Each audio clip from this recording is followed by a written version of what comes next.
எண்ணமெல்லாம் சிறகடிக்கும், எண்களெல்லாம் வழி கொடுக்கும். எந்நாளும் ராஜமுகம், எளியோரின் ஏறுமுகம். எந்த நிலை வந்தாலும் வந்த நிலை மாறாத நமது Rajanilai. Rajanilai TV, channel of astrology.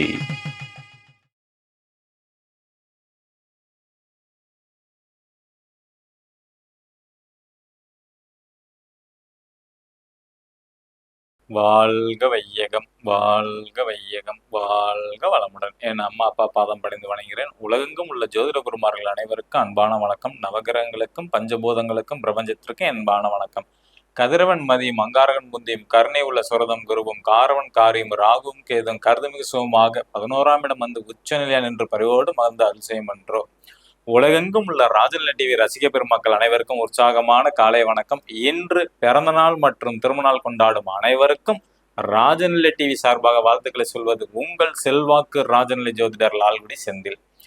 இன்றைய பஞ்சாங்கம் தட்சிணாய காலம் விஸ்வாவசு வருடம் மார்கழி மாதம் 16ஆம் தேதி 31/12/2025 புதன்கிழமை. இன்று நல்ல நேரம் காலை 9 மணி 15 நிமிடம் முதல் 10 மணி 15 நிமிடம் வரை, மாலை 4 மணி 45 நிமிடம் முதல் 5 மணி 45 நிமிடம் வரை, கௌரி நல்ல நேரம் மதியம் 2 மணி முதல் 3 மணி வரை, மாலை 6:30 மணி முதல் 7:30 மணி வரை, ராகு காலம் மதியம் 12 மணி முதல் 1:30 மணி வரை, குளிகை நேரம் காலை 10:30 மணி முதல் 12 மணி வரை, யமகண்டம் காலை 7:30 மணி முதல் 9 மணி வரை.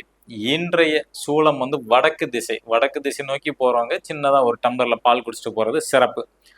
இன்றைய திதி துவாதசி திதி, நட்சத்திரம் கீர்த்திகை நட்சத்திரம், யோகம் சாத்தியம் நாம யோகம் மாலை 7 மணி 12 நிமிடம் வரை, பின்பு சுபம் நாம யோகம், கரணம் பவகரணம் மதியம் 12 மணி 25 நிமிடம் வரை, பின்பு பாலவ கரணம், சந்திராஷ்டமம் சித்திரை நட்சத்திரத்திற்கு.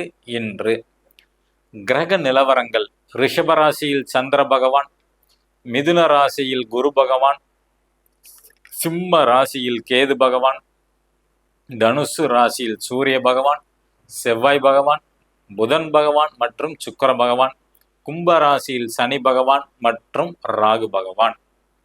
இந்த ஆண்டோட கடைசி நாள் இன்று 2025 ஆங்கில வருடத்தின் கடைசி நாள் இன்னைக்கு தான். டிசம்பர் 31 புதன்கிழமை முடியுது. நாளைக்கு புத்தாண்டு, ஆங்கில புத்தாண்டு. அனைவருக்கும் ராஜநிலை டிவி சார்பாக புத்தாண்டு நல்வாழ்த்துக்களை தெரிவித்துக் கொள்கிறோம். பொதுவாக நம்ம இந்த புத்தாண்டு வாழ்த்துக்கள், அதே மாதிரி பார்த்தீங்கன்னா தமிழ் புத்தாண்டு வாழ்த்துக்கள், பிறந்தநாள் வாழ்த்துக்கள், திருமண நாள் வாழ்த்துக்கள், இதில் எல்லாமே பார்த்தீங்கன்னா பாசிட்டிவாக நீங்கள் சொல்லி கொஞ்சம் பழகுங்க. அதாவது பார்த்தீங்கன்னா குடும்பத்தோடு ஒற்றுமையாகவும், உடல் ஆரோக்கியமாகவும், மனம் நிம்மதியாகவும், மனம் மகிழ்ச்சியாகவும், நிறைந்த செல்வத்துடனும் நிலையான புகழுடனும் வாழ அடியேனும் பிரபஞ்சத்திடம் பிரார்த்தனை செய்கிறேன். இது மாதிரி இந்த பாசிட்டிவான வார்த்தைகள் நீங்க சொல்லும் போது முதல்ல உங்களுக்கு அந்த கிரகத்தோட தன்மை கிடைக்கும். அதுக்கப்புறம் நீங்க சொல்றவங்களுக்கு அந்த தன்மை கிடைக்கும். ஓகேங்களா? புதுசா பார்க்கக்கூடிய நண்பர்கள் இந்த மாதிரி பர்மனன்ட் மார்க்கர் ஒன்று வாங்கிக்கிங்க. ஒரு 20 ரூபா தான் செலவு வரப்போகுது. இதை வாங்கிட்டு உங்க ராசிக்கு உண்டான ராஜநிலையோட அதிர்ஷ்ட எண்ணை மணிக்கட்டில் எழுதிட்டு வாங்க. நீங்க எழுதும் போது உங்களுக்கு என்ன கோரிக்கை இருக்கோ அதை பாசிட்டிவா நினைச்சிட்டு எழுதுங்க. இது ஒவ்வொரு நாளைக்கும் ஒவ்வொரு நம்பர் வரும். ஓகேங்களா?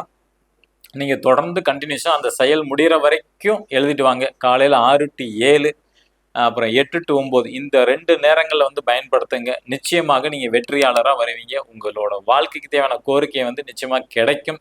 எப்படின்னா இங்க நாடி துடிப்பு இருக்கு பார்த்தீங்களா? நீங்க என்ன நினைச்சுக்கிட்டு நம்பரை எழுதுறீங்களோ நிச்சயமாக அது செயல்படுத்தி வெற்றி வாய்ப்பை கொடுக்கும். ஓகேங்களா?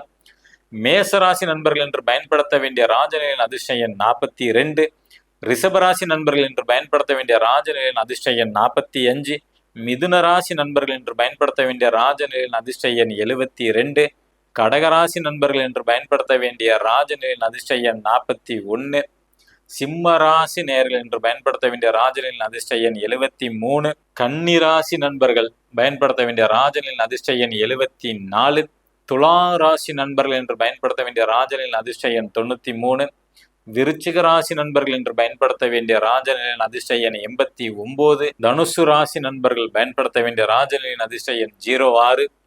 மகர ராசி நண்பர்கள் என்று பயன்படுத்த வேண்டிய ராஜநிலையின் அதிர்ஷ்ட எண் 20. கும்பராசி நண்பர்கள் என்று பயன்படுத்த வேண்டிய ராஜனின் அதிர்ஷ்ட எண் 04. மீனராசி நண்பர்கள் என்று பயன்படுத்த வேண்டிய ராஜனின் அதிர்ஷ்ட எண் 26. இந்த எண்களை பொறுத்த வரைக்கும் நீங்க மனதார நினைச்சிட்டு எழுதிட்டு வாங்க. நிச்சயமாக இந்த நாள் இனிய நாளா அமையும். ஓகேங்களா? நம்ம இந்த மாதம் முழுவதும் டிசம்பர் 1ஆம் தேதியிலேருந்து பார்த்தீங்கன்னா 2026 ஆங்கில புத்தாண்டுக்கு 12 ராசிக்கும் எப்படி இருக்கும் அப்படிங்கிறத விரிவா விளக்கமா ஒரு குடும்பத்துல இருக்கிறவங்க எல்லாத்துக்கும், அப்பா அம்மாக்கு, தம்பி தங்கச்சிக்கு, அக்கா அண்ணனுக்கு என்ன நடக்க போகுது, வேலை வாய்ப்பு எப்படி இருக்கு, அரசியல்ல இருக்கிறவங்க எப்படி இருக்கிறாங்க, வெளிநாட்டு போகக்கூடிய பயணம், குழந்தை பாக்கியம், இதை பத்தி விலாவரியா நம்ம வந்து சொல்லிட்டு வந்துட்டு இருக்கோம். இது வரைக்கும் மகர ராசிக்கு வந்து நம்ம முடிச்சிருக்கோம் நேத்தி வரைக்கும். இன்னைக்கு வந்து கும்ப ராசி, காலபுருஷனுக்கு 11வது இடம் கும்ப ராசியை பத்தி இந்த 2026ஆம் ஆண்டு எப்படி இருக்குன்னு பார்க்க போறோம். பொதுவாக வந்து பாத்தீங்கன்னா இந்த ராசிக்கு அதிபதி சனி பகவான் தான்.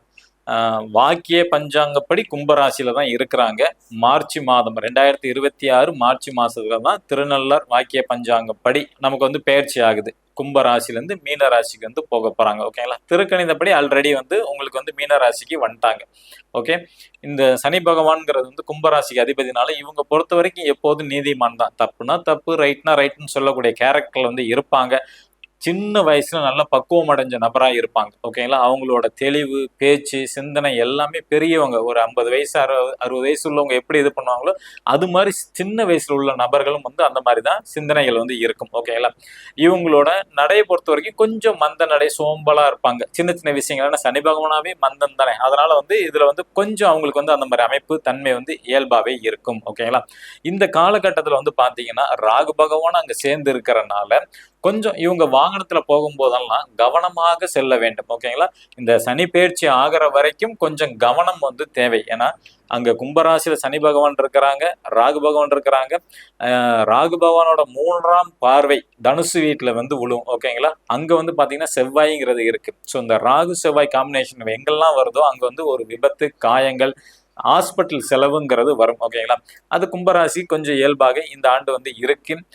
அதனால வந்து வண்டி வாகனத்துல போகும்போது மட்டும் கொஞ்சம் கவனமா இருங்க. சரி, இது வராம இருக்கிறதுக்கு என்ன சார் பண்ணலாம் அப்படின்னா ரத்த தானம் பண்ணலாம். ஓகேங்களா? இந்த நியூ இயருக்கு வந்து பாத்தீங்கன்னா ரத்த தானத்துல நீங்க ஆரம்பிக்கலாம். ரொம்ப விசேஷமா இருக்கும். அது என்னன்னா ஒரு விபத்து நடந்தா காயம் ஏற்படும், ரத்தம் வெளியில போகும். அதுக்கு நீங்க ரத்த தானமாவே பண்ணிட்டீங்கன்னாவே 2 விதத்துல இது. ஒண்ணு, அடிப்பட வேண்டிய காயம் இதோட போயிடும் உங்களுக்கு. 2வது, புண்ணியம் ஏறும். உங்க லைஃப்ல வந்து பாத்தீங்கன்னா ரத்த தானம் யார் ஒருத்தவங்க கொடுக்குறாங்களோ அவங்களுக்கு வந்து புண்ணியங்கள் ஏறிட்டே இருக்கும். ஏன்னா உங்களோட ரத்தம் பல பேத்துக்கு வந்து பல விதத்துல நன்மை செய்ய போகுது அப்படிங்களா. அதனால அப்படி இருக்கிறனால உங்களுக்கு வந்து பாத்தீங்கன்னா அந்த புண்ணியங்கிறது ஆட்டோமேட்டிக்கா கிடைக்கும். அதனால வாய்ப்பு உள்ளவங்க நாளைக்கு 1ஆம் தேதி புது வருஷம் ரத்த தானம் கொடுத்து இந்த ஆண்டை வந்து நீங்க துவங்குங்க. எல்லா ராசிக்காரங்களும் செய்யலாம். கும்பராசி பெஸ்ட், அது இல்லாம எல்லா ராசியும் செய்யலாம். ஓகேங்களா? எல்லா மனிதர்களும் செய்யலாம். அதை வந்து கொஞ்சம் முடிஞ்சவங்க ஃபாலோ பண்ணுங்க. ஓகேங்களா? சார் ரத்த தானம் பண்ண முடியல அப்படிங்கிறவங்க என்னன்னா ஒரு மாதுளம்பழம் வாங்கிட்டு வந்து வீட்டுல உங்க கையால ஜூஸ் போட்டு ஆதரவற்று இருக்காங்க பாத்தீங்களா, கோயில் வாசல், பஸ் ஸ்டாண்ட்ல இருக்காங்க பாத்தீங்களா, அவங்களுக்கு வந்து கொடுங்க. கண்டிப்பாக வந்து பாத்தீங்கன்னா அந்த விபத்து வந்து தவிர்க்கப்படும். ஓகே, இவங்களுக்கு இந்த ஆண்டு கும்பராசியை பொறுத்த வரைக்கும் பேர் புகழ் ஈஸியா கிடைக்கும். சொந்த காலில் தான் நிற்பாங்க. சுய முயற்சியில தான் அவங்க வந்து வாழ்க்கையில வந்து வெற்றி அடையக்கூடிய நபராக இருப்பாங்க. இந்த ஆண்டு வந்து இவங்களுக்கு வெளிநாட்டு தொடர்பு வந்து தேடி வரும். கும்பராசியில் உள்ள இருக்கிறவங்க வெளிநாட்டுக்கு போகணும்னு நினைக்கிறவங்க நிச்சயமாக வெளிநாட்டுக்கு செல்வார்கள். ஓகேங்களா? இவங்க பிறந்த இடத்த விட்டு கொஞ்சம் லாங் டிஸ்டன்ஸ்ல இருந்தா ரொம்ப நல்லது. அதாவது ஒரு 60 கிலோமீட்டருக்கு மேல இருந்தாங்கன்னா நல்லது. லோக்கல்லே இருக்கிறாங்க, அதாவது வந்து பிறந்த இடத்துல இருக்கிறாங்க அப்படின்னா ஏற்படும் செலவை மட்டும் தவிர்க்க முடியாது. அடிக்கடி வந்து பாத்தீங்கன்னா செலவுகள் வந்து வீண் விரயம் ஏற்படும். ஓகேங்களா? அதை தவிர்க்கிறது இவங்க வெளியூர், வெளி மாநிலம், வெளிநாடு போறதுக்கான அமைப்பு கொடுக்கும். அதை பயன்படுத்தி கொள்ள வேண்டும் இவங்களை பொறுத்த வரைக்கும். ஓகேங்களா? அதே மாதிரி வந்து பாத்தீங்கன்னா இவங்களுக்கு வந்து காதல் வயப்படும். இப்ப கும்பராசி நபர்களுக்கு வந்து பாத்தீங்கன்னா காதல் வந்து ஏற்படக்கூடிய காலகட்டம். ஓகேங்களா? கொஞ்சம் அதுல கொஞ்சம் கவனமாக இருக்கலாம். அவங்க காதல் மட்டும் இல்ல, இப்ப அரசியல் வரப்போகுது. ஏன்னா தேர்தல் நேரம் நெருங்குதுங்களா, அதனால வந்து பாத்தீங்கன்னா அரசியலை பத்தி அதிகமா பேசுவாங்க இவங்க. கலைத்துறை அதிக நாட்டம் இருக்கும். விளையாட்டுல வந்து அதிக கவனம் செலுத்துவாங்க. ஆன்மீக விஷயத்துல அதிக கவனம் செலுத்துவாங்க. இது ஒரு மனிதன் வந்து எல்லாத்தையுமே வந்து செயல்படுத்த முடியாது. ஒரு கும்பராசி வந்து விளையாட்டு இதுல வந்து இருப்பாங்க.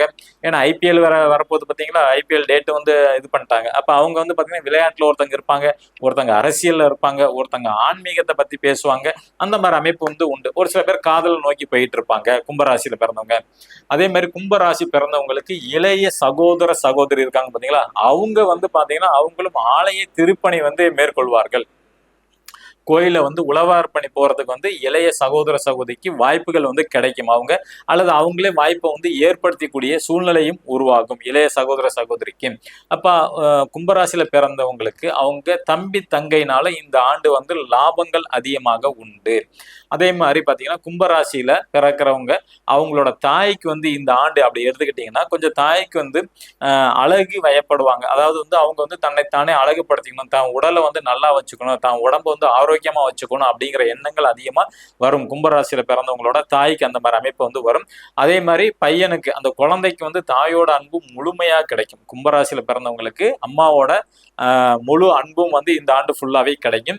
வீட்டுல வந்து தாயோட கை தான் ஓங்கி இருக்கும். அப்படின்னு என்னன்னா அப்பா சம்பாரிச்சு அம்மாட்ட கொடுத்துருவாங்க, அம்மா தான் இந்த ஆண்டு ஃபுல்லா வீட்டு மேனேஜ்மெண்ட் பண்ண போறாங்க. அந்த மாதிரி அமைப்பு தான் இந்த ஆண்டு ஃபுல்லாவே இருக்கு தாய்க்கு. அதே மாதிரி கும்ப ராசியில பிறந்தவங்க மிடில் ஏஜ்ல இருக்கிறாங்க, 35-40 வயசு அப்படின்னா, வீடு கட்டணும் எண்ணம் ரொம்ப நாள் இருக்கு அப்படின்னா இந்த ஆண்டு வந்து பாத்தீங்கன்னா கண்டிப்பா அவங்களுக்கு வந்து லோன் சாங்ஷன் ஆயிரும், வீடு கட்டுவார்கள். அல்லது லோன் வாங்கி கட்டின வீடை கூட வாங்குறதுக்கான அமைப்பு கும்பராசியில பிறந்தவங்களுக்கு இந்த ஆண்டு கொஞ்சம் அதிகமாகவே இருக்கு. ரொம்ப நாள் லோன் ப்ராசஸ் பண்ணிட்டே இருக்கோம் சார், லோன் கிடைக்கவே இல்லை, லோன் கிடைச்சா இங்க சரியான வீடு அமையவே இல்லை சார், சரியான நிலம் இல்லை, சரியான வந்து ப்ரொமோட்டர் எங்களுக்கு கிடைக்கல அப்படின்னு ரொம்ப நாள் தேடிட்டு இருக்கவங்களுக்கு இந்த ஆங்கில புத்தாண்டுல கும்பராசிக்காரங்க கண்டிப்பாக லோனும் கிடைக்கும், வீடும் கண்டிப்பாக கிடைக்கும். ஓகேங்களா.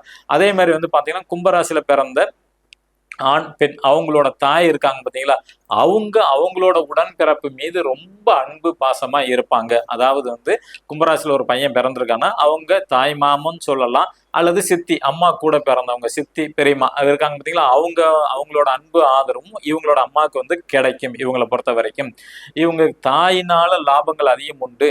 கும்பராசியில பிறந்தவங்க அவங்களுக்கு அவங்க அம்மானால வந்து அதிக லாபம் வந்து ஏற்படும். அதே மாதிரி வந்து தாய் வந்து கொஞ்சம் கவனமாக இருக்க வேண்டும். எந்த ஒரு நல்ல விஷயங்கள் அல்லது துக்கக்கரை இது போகும்போது கொஞ்சம் கவனமாக பேச வேண்டும். அதுல ஆட்டோமேட்டிக்கா இவங்களுக்கே வந்து பாத்தீங்கன்னா அவமானம் ஏற்படும். எங்க போனாலும் பேச்சுல நிதானம் கவனம் தேவை.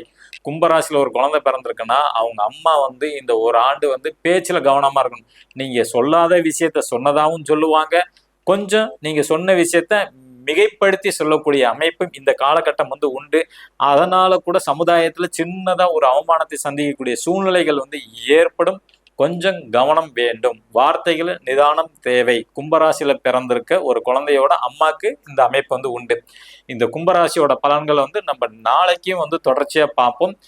இந்த நாள் இனிய நாள அமைய அடியேனும் பிரபஞ்சத்திடம் பிரார்த்தனை செய்து கொள்கிறேன். அனைவருக்கும் ராஜநிலை டிவி சார்பாக ஆங்கில புத்தாண்டு நல்வாழ்த்துக்கள் மீண்டும் ஒருத்தரை கூறி உங்களிடமிருந்து விடைபெற்றுக் கொள்வது உங்கள் செல்வாக்கு ராஜநிலை ஜோதிடர் லால்குடி செந்தில். நன்றி, வணக்கம், வாழ்க வளத்துடன்.